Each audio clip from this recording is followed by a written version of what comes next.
All right, the court is calling 2025 CR 008096 State versus Deshavion Cole. Can I have parties announced for the record? And Ron Ross for respondent. All right, just one moment, everyone. You're charged with tampering or fabricating with physical evidence with intent to impair as a third-degree felony.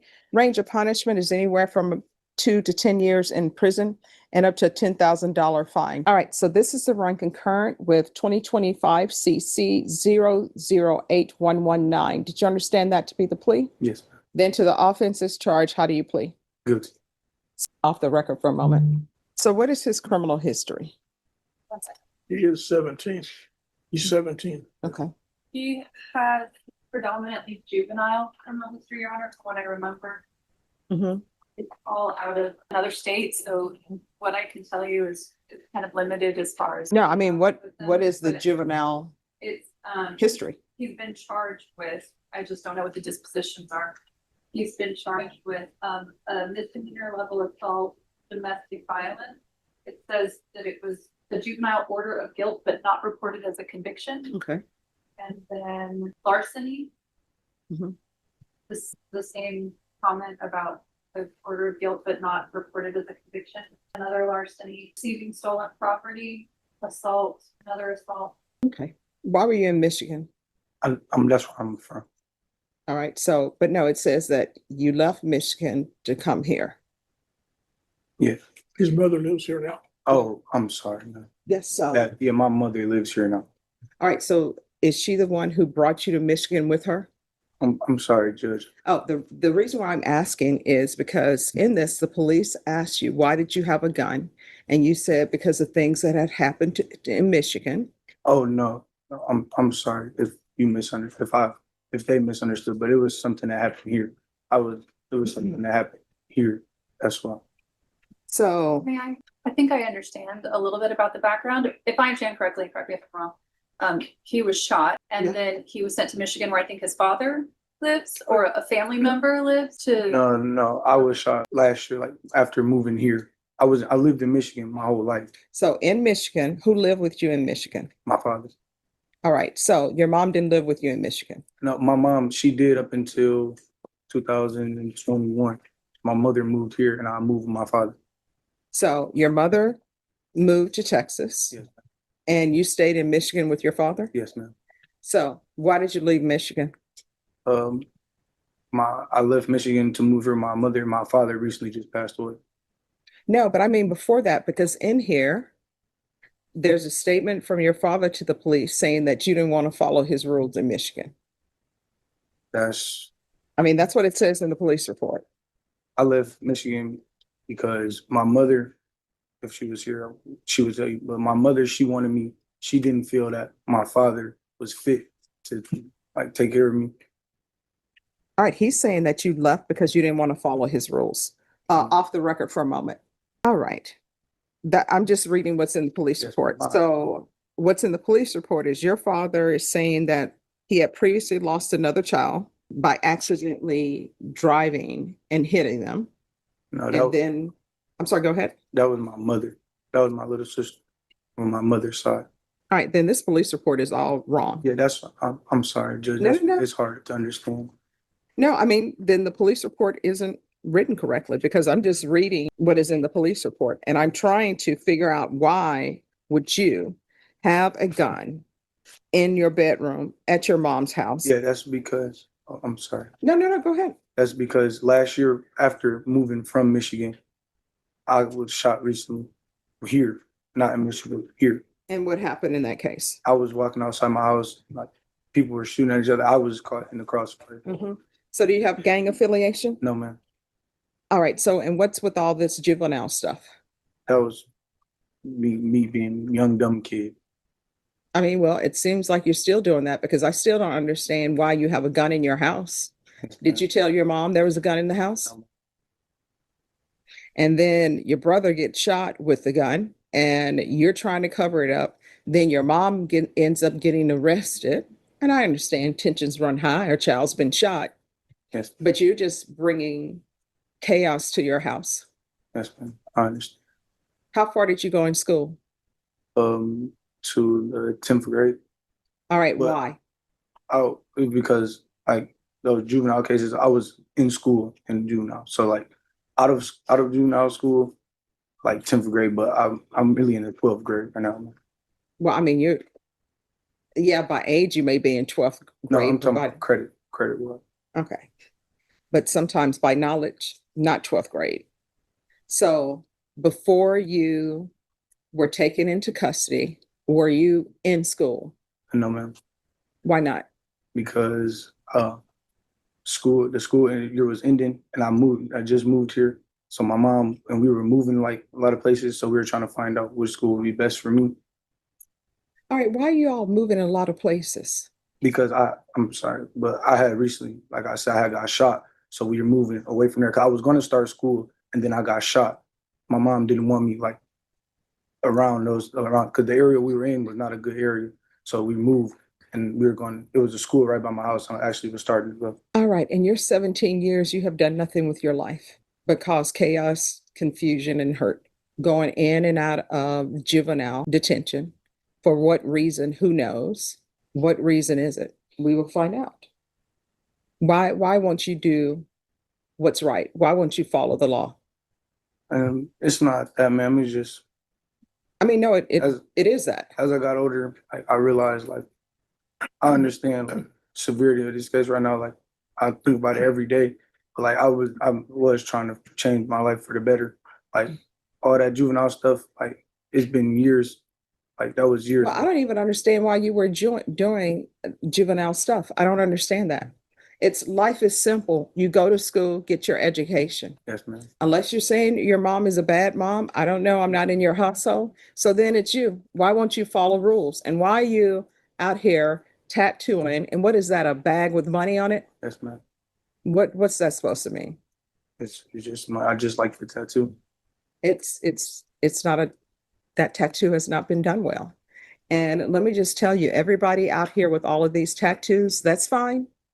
Get your tattoos, but then deal with the consequences. Don't come back and say somebody won't give me a job because they're looking at me because of my tattoos. That's all on you. Yes, And what is the tattoo of the name across your eyebrow? that is my little sister that passed away, man.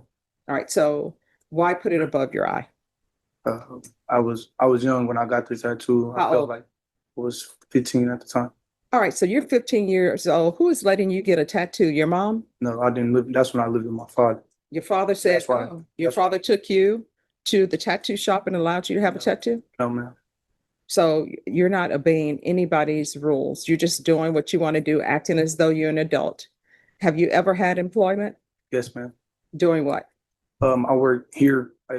Actually, it was like a month before I got locked up. I worked for Zenith Promotions. We worked for a project called the Parker Project. We help families with kids with cancer. We raise money for them and stuff like that. So to go like tell family pay for like transportation, food, housing, stuff. How are like you that. raising money?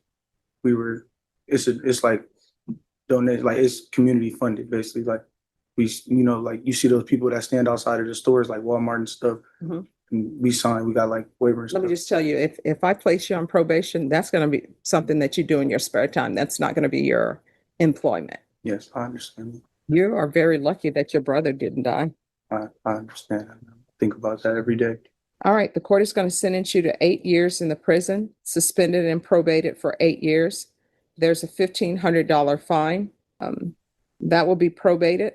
There's to be regular reporting by Zoom or in person, regular random UAs, proof of employment within 45 days, or proof of full-time enrollment in school.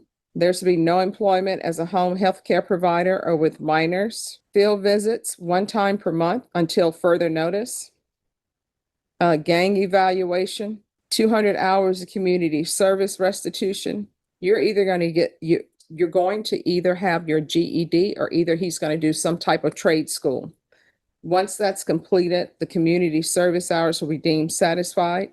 You're not allowed to have any weapons. Do you understand? Yes, ma'am. And we can do the gun safety course, although I don't know why people don't know. Can't have unloaded weapons around children. Children are curious. The MRT course, and this is to run concurrent with 2025 CC 008119. And we can do a TAP evaluation out of custody, follow recommendations. Have you ever had any type of mental health treatment or Yes, you have? yes, Have you ever been diagnosed? yes, ma'am. All right, so we're going to do a MIC evaluation. That can be out of custody and a referral for Center for Healthcare Services. Probation, all right, we can go off the record. Here's the thing, I don't know everything that's happening in your life. I know a little bit. I've read the police report, and you're not on a good track. You're not on a good track for not ending up in somebody's prison for the rest of your life. That's the way you're moving through this world. And if you continue to move through this world like that, you know what's going to end up happening? You're going to be in prison. Somebody's going to be telling some sob story. You're going to probably end up getting sentenced to like 50 years for something. And then somebody's going to want to go do a GoFundMe for you. And then somebody's going to be saying, oh my gosh, it's so sad that he got 50 years. Life is so simple. Follow the rules. And what you're doing, it's not good trouble, right? You're not out there protesting for people to be able to eat wherever they want to eat. You're not out there a part of the Montgomery bus boycott. You're just out here doing stupid stuff. And life is so simple. Your ancestors died for you so you could be better, and you're not taking advantage of anything. School is free. You don't even have to pay for school. When my mom started school, guess what? Blacks only. They had the colored school of Shreveport, and that was for Black students. And my grandmother, they didn't even really have a school for her. And then her grandmother was a slave. And here you out here doing stupid stuff, tattooing names on your body, tattooing a bag of money on your body, like you're chasing a bag of money. Life is supposed to be more than chasing money. When you're on this planet, you know what your main goal is supposed to do? Try to make it better for somebody else. And you're not doing that. You're just moving through life, committing crimes and thinking it's not going to catch up with you. You're hearing red, and you know why you're hearing red?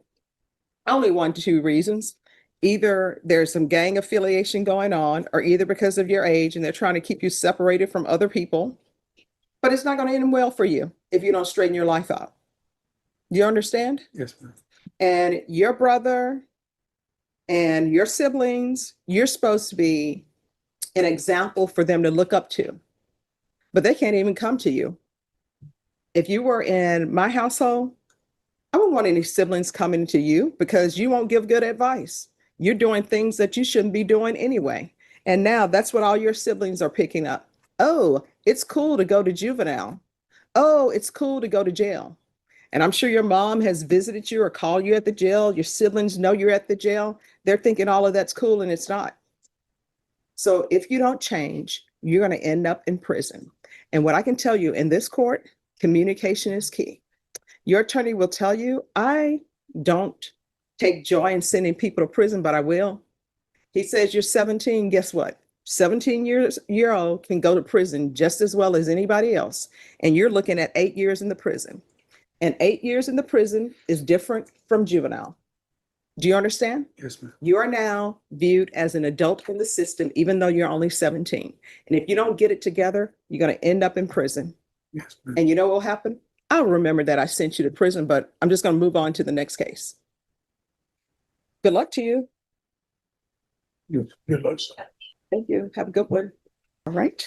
Court is calling 2025 CR 005594 State versus Elena Marino. And are you Elena Marina Sanchez? Yes, ma'am.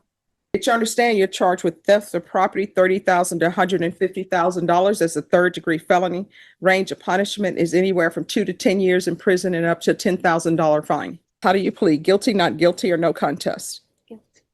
All right. After viewing States Exhibits 1 and attachments, the court will find there's sufficient evidence to find you guilty. The court will find you guilty. And do you all wish to set this for a PSI? We do, Judge. All right. I need a reset date for a PSI and for, is there a TAP evaluation needed? No type of evaluation, needed, Judge. And we can go off the record. What I can tell you is there going to be any funds? That's what we were hoping to have made available for our sentencing date, Judge. Okay. And that will need to be brought in the form of a cashier's check or money order? And is that a money order cashier's check for the separate complainants or? Yes, Your Honor, it would be 16 separate complainants that I have the amount and names readily available at this council. All right, so if you can make sure that, and so the cashier's check will need to be made out to those complainants individually. All right, what date? All right, we'll be back on December 9th.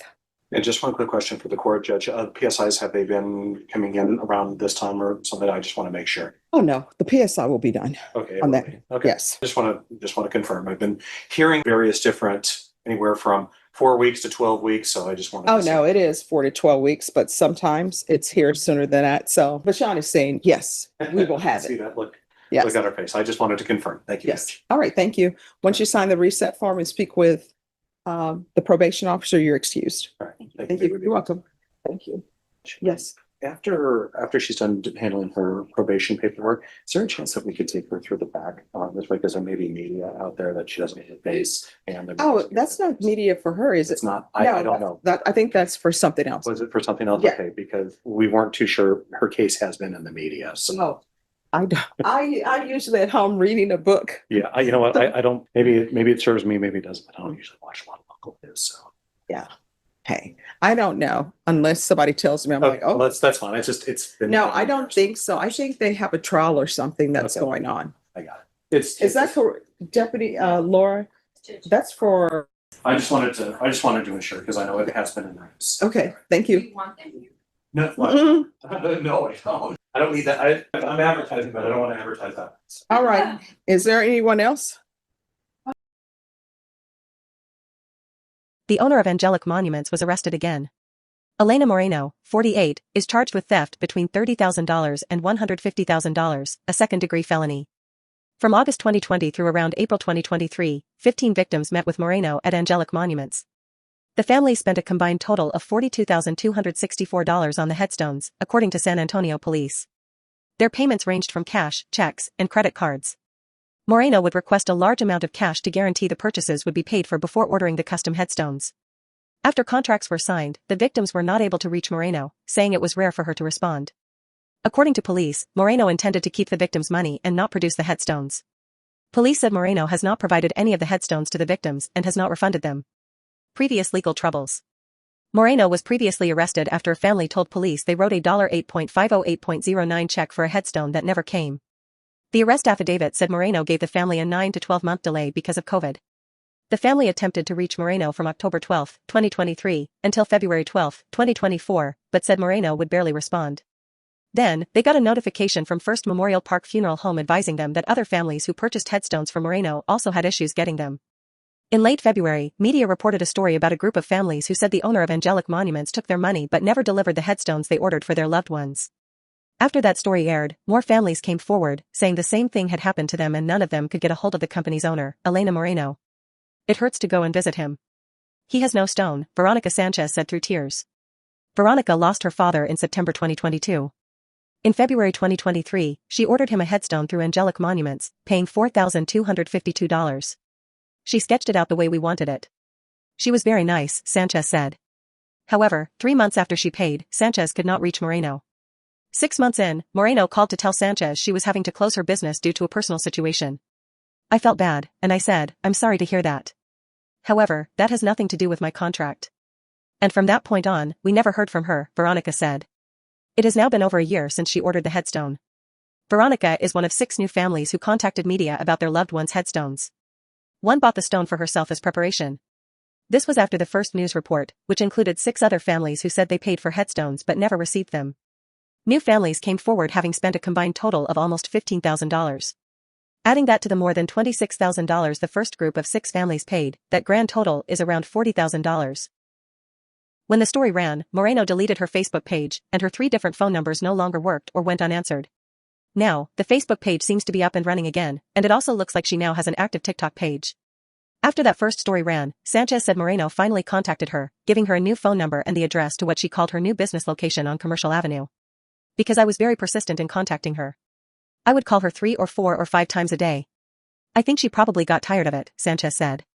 However, when Sanchez called that new number, she said Elena never answered or came to the phone when another woman picked up.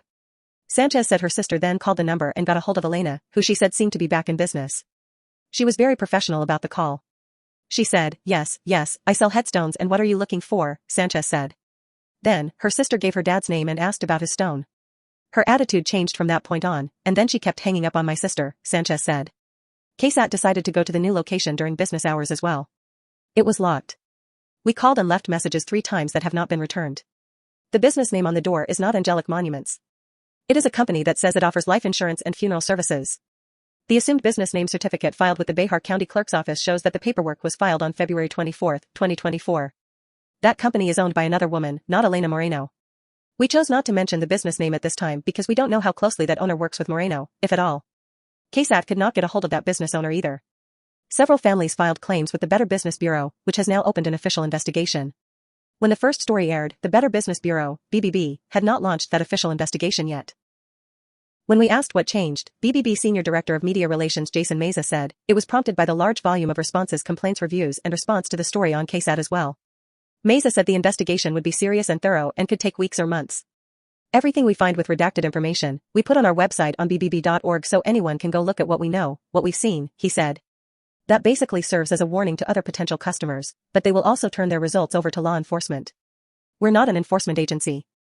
We are here to be the middle person to establish communication, Meza said. If that message reaches SAPD, they'll already be familiar with the information. 4 families have already filed police reports against Moreno claiming theft, and 2 more say they plan to. I'm going to continue to fight until I recover my dad's stone or my money. My dad doesn't deserve this. No one deserves this. You know, no family should be going through this, Sanchez said. SAPD has confirmed that property theft detectives are actively investigating these cases. If they find enough evidence, they say they could potentially issue a warrant. Right now, Elena Moreno has not been charged with a crime and KSAT has found no reports of a criminal record. The BBB is asking anyone else with information to report it to them.